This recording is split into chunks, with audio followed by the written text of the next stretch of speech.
people of Montserrat, people on Montserrat and listening around the world, I want to introduce to you PDM candidate number 9, Mr. Claude Hogan.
Good night, look out, good night, Montserrat! I feel really good for being here. You know, let me tell you a little story because I gotta get warmed up a little bit. Never mind, I will tell you how the whole thing goes shortly. I'm very fortunate to be here. I want to tell you something. I want to thank God first. I want to ask Him to allow me to speak to the development of Montserrat. In 1982, I was very unfortunate to have had a tragic accident, as you know. And I lost two of my friends. December. And I survived. Nobody expected me to be walking today. I was the first physically challenged student in the Montserrat Secondary School. I have to thank the teachers there. I have to thank my mother and the Pentecostal church for praying for me. And I'm back here after a lot of therapy, 9 months on the hospital cot, as they would say.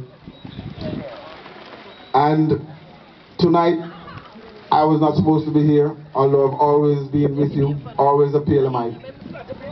But what has happened here is a miracle, because I'm getting to do this one more time on the command of the people. Oh yes! Yes. Oh yes! I'm here to serve you. I'm here because I could have been elsewhere, but I decided, let me try and make a contribution after Don called with his other 7 candidates. Let me try and make a contribution to see if you can see what I'm saying about the future of Montserrat and what decision you will make. For me, either way, I will survive. Amen. I know you will survive too, but we gotta do this for the better. Yes. So that is why I'm here. One way or the other, we gotta do what we have to do. Now, a couple of things happen while I'm here. One is that I got some calls as well. I made some calls to my friends. You know, I have some friends in Diffid, and I lived in London for a while. And I called them and I said, you know, what's going on? And they said, well, we have a new head of governor's office coming in. We have a new head of Diffid. We have possibly a new governor next year. And Claude, we think, you know, you should try to do something about the environment for governance in Montserrat. We want to concentrate more on public policy. I want to tell you what that means. And that also encouraged me. The third thing that encouraged me is that I had a dream. Not a Martin Luther King dream, but it was a dream inspired by... Now you had an MCAP dream, no. Actually, I woke up frightened because I thought I was in MCAP. But I'm not supposed to say that. I woke up frightened. So I said, wait, where my boy? I'm supposed to be in PLM. But John Osborne was in my dream. And in the dream, I thought he was saying he's sorry that he ever told us in 2009 to support the outgoing government. That is what he was saying to me. So I called Bennett Roach, asked Bennett Roach. I called Bennett Roach, I said, Bennett Roach, boy, I had a dream, it's like a nightmare. 1 minute I thought I was in the other party, and now he says that I did a wrong thing in 2009 to have taken people to the polls to support the outgoing government. And Bennett said to me, boy, we have a tape recording of the late Chief Minister Emeritus John Alfred Osborne, in which he's saying that he's sorry, and he better told me that he cut out the piece at the time, but now he remember he gone back and he's making it available. So that piece of tape is going to be played before the campaign is over. Yes. So when I heard that my dream, in fact, existed as a fact, as a tape recording, I had to be here. Yes. I have to be on this side fighting for the people, because that was my last clue. But I was listening to the radio last Friday, and I heard them talking about the magnanimous Caesar. I'm like, magnanimous? How could an elected person be magnanimous? You don't use magnanimous in relation to public goods. You use justice, fairness, sincerity, looking after the people. Magnanimous meaning like you own everything and you give who you want, what you wish, when you want. So that hurt me so bad, I almost spoiled that plan. I went on the radio as anonymous caller. You guys can't hide! Anyway, we also have a situation where it's clearly obvious that people are going home with big pay, while some people are not even getting, they're catching hell. Let me put it right. And we have people who say they are suicidal. And when I was in school in America, I went to University of Harvard for International Diplomacy. And one of the things they told us when they were teaching us about people saying, when you hear fire, you must look. And he said, if anybody say they're suicidal, take them seriously. Anybody tell you they're suicidal, take them seriously. So I took that suicidal thing seriously. And so you could say I'm a founding member of PDM because I started to relate to these guys early. But I wanted to work from behind the scenes. Gregory used to call me a termite. I don't know what he means by that. But right now, we are faced with a situation where only yesterday, I think you heard, that they say as soon as this election is over, all two parties basically gonna make 2 blank checks. Yes. You know what I mean? They're gonna done the money in the treasury. Yes. So everybody have to start from scratch. 2 blank checks. Wicked, they're wicked. And we gonna want to know, because they're just gonna finish the treasury and they're still not doing what we said to spread the wealth. We're gonna want to know, where has the money gone? Yes. And I already told them we have to hire Geraldine Cavey to do the forensic analysis and to find the money. Geraldine Cavey is a great accountant. I think she'll find the money. Search them out. So tonight I want to tell you, I want to show you, using facts, how did we get here? And I'm going to tell you what our priorities are to get us out of this, and what is the way forward. Now, how did we get here? We got here, as you heard, from basic denial of the benefits of the British aid which was sent for us, especially for our children and our senior citizens. But in between that, there are some other things that happened that has made you feel impoverished. You are, in fact, less off than 5 years ago. Very much more so. One, you heard the great negotiator said, he went to McKilbride and they said, we're going to offer you a 3% salary increase for the public servants. And he said, I had to put on my economist hat. But nobody said him to be no economist. Britain have the greatest economists in the world. They don't need no little economists from out in Montreal to tell them what we could afford or what they could afford. He put on his economist hat, but we didn't send him to be economist, and declined the 3% increase and gave you a 5% bonus. Trouble in town. You know what the trouble was about? Let me tell you, because a 3% increase would be for the rest of your working life. So you have to be more than a 5% bonus. And furthermore, your pension would have been different because you would have earned more money and get a bigger pension. So let nobody fool you. And it'll start you like this, as if what they did was right. Yes. It's wrong. And the third thing that made it wrong, nobody said him here to be an economist first of all, but the third thing, the public service fall under the governor and by default delegated to the deputy governor. He's supposed to come back, not just to the governor and the deputy governor. He's supposed to come back to Paul Lewis and the Civil Service Association and say, hey, they said 3%, but I disagree with them, I don't think you should get none. But what your position is? Because we send him out. Yes. We send him out to look after the people and he bring back nothing and say if we went as an economist, they have enough economists up there. Yeah, and if they say that is what they want to do. But I'm going to tell you why that is happening.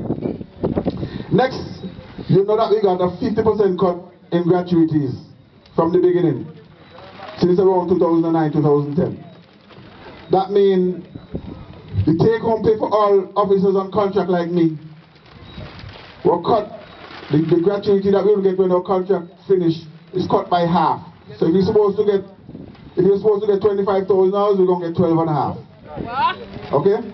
Now that means we have less money. We have less money, so we have to spend less money. Okay? So the shopkeepers will be concerned. I'm taking care of my children, I have to be concerned. I have less money. I can't pay the amount of light bill I used to pay. I can't pay the amount of water bill I used to pay. Next thing you hear, we have a 50% cut in pension contributions. You know what that meant? Let me explain that to you. Government used to contribute 2% of your salary to a pension fund. So when you reach 55, which was the retirement age, you get back a little pension to help you pay your bills when you're old. Okay? They cut the 2% and said they're giving them 1%. So right now, from since they did that, every public servant, everybody who works in a Montreal, and you have already worked for 10 to 20 years, every day you work right now, you're working for less money. Based on the less money for your pension. Let me make it clear, less money for your pension, because I know that Jiva will fact check me.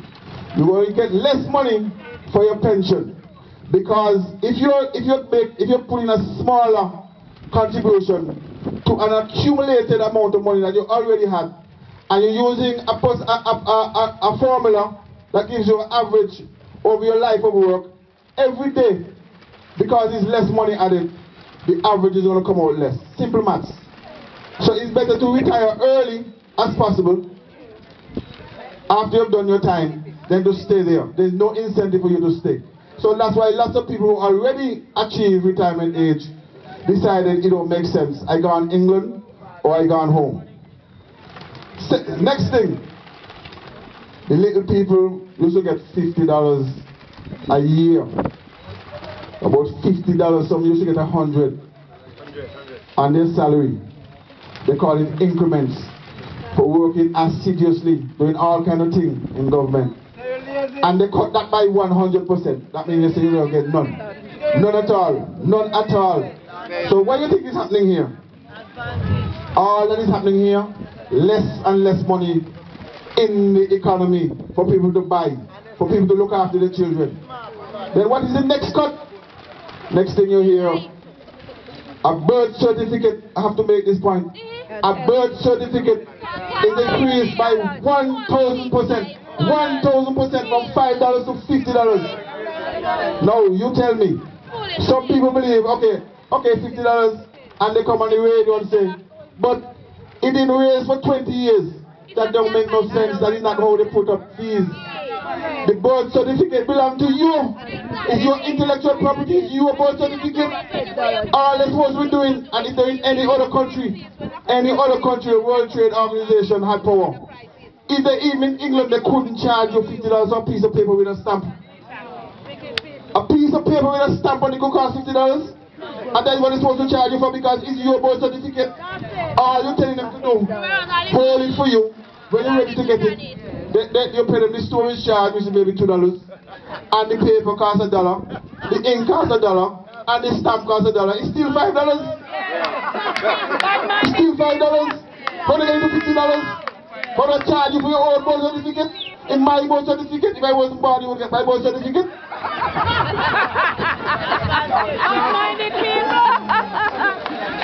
Wow. And Advantage never done.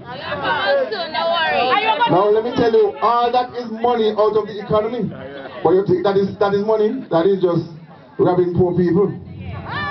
Let me go grab the children too. Let me go outsource now. This call is outsourcing. And I don't have to go back over that because my colleagues have already told you about the outsourcing of the school bus, the outsourcing of the cleaning services, and here trouble. Here trouble. They give them enough money because they calculate. All of this is coming to a point. I'm going to show you why they're doing this. Why they're impoverishing you. Because poverty make money. If you don't know that, poverty make money from defeat. So all of this they're doing. Now they tell the cleaners, you're not working August holiday. You're not working Easter holiday. You're not working Christmas holiday. So we're going to provide the outsourced corporation with 9 months of pay when you used to get 12 in a year. Wicked. 9 months of pay when you used to get 12. And you think that finished? That's not right. That's not right. You think we could be right? The next thing they're doing now, the weekly paid workers, they say to pay them at the end of the month. You know that's what they do. It means you're going to have debt pile up during the month because you don't have no cash flow. It don't happen. Oh, yeah. I don't have to tell you about it. But here the sad part about it. They use a 4-week average to calculate the monthly pay. Do you know what that means? Because there are 4 months in a year that have 5 weeks. So it means they're going to lose 4 weeks. Men don't start to complain already. They start to say they're adjusting. Election gimmick. But that is wrong. That is wrong. That is very wrong. Now you hear. The tender processes in Montserrat are leading in the same direction. The same direction. But let me promise you one thing. We're going to resource and reclaim the government school buses. We're going to resource and reclaim them because what really should be outsourced, because you're tricked, what really should be outsourced is the bus driving services, not the buses, so we go outsource capital. The buses belong to you. Is the taxpayers' money pay for the buses? Is the donors pay for the buses? The buses belong to you. They can outsource the buses. If they want to buy the buses, buy them. Which country in the world you ever hear they outsource school bus? Montserrat is the only country in the world where they outsource school bus. Yes, we got to outsource it to the drivers. But let me tell you another thing now. Let me tell you another thing about the bus drivers. If the bus drivers, yeah, we get back the bus them. We're not going to break the contract because we're not going to break any contract. We're not going to break any contract, but if the contract has any illegal clauses, we're going to take back what belongs to the people. Now, let me tell you, you're talking about outsource. If they are going to outsource, they had a study on outsourcing. The study on outsourcing tell you have to set up an office to help the people when you outsource. They need accounting support, management support. And if you're going to support outsource, they tell you the people who already work in the company, in the industry, in that sector, you outsource to them first. But you know, John and Darren and Cranny, maybe are we not good enough to own our company? Are we not good enough to earn profit to put our back book? Are we only good enough to work 1 monthly salary and nothing more, nothing else? But hear this now. Hear this. They just tell you everything, but you are not listening. Everything I'm telling you tonight is public information. Tell you on the radio, right in your face. But anyway, Montserrat shows only protest at election time, not between. Which is good for democracy. But you have to talk sometimes. They tell you over the last 4 years how much $1 million they tell you they spend. They get from defeat. $440 million. They said they spend. No. Let me do some maths for you. If your company, if it's a PIU or whatever, just for example, they get a commission. They get a commission. The commission usually is like 15%. So let's just imagine that all the projects were managed by PIU. And let's just say they get a 10% commission. 10% commission. That don't include their fees and rewards and allowances.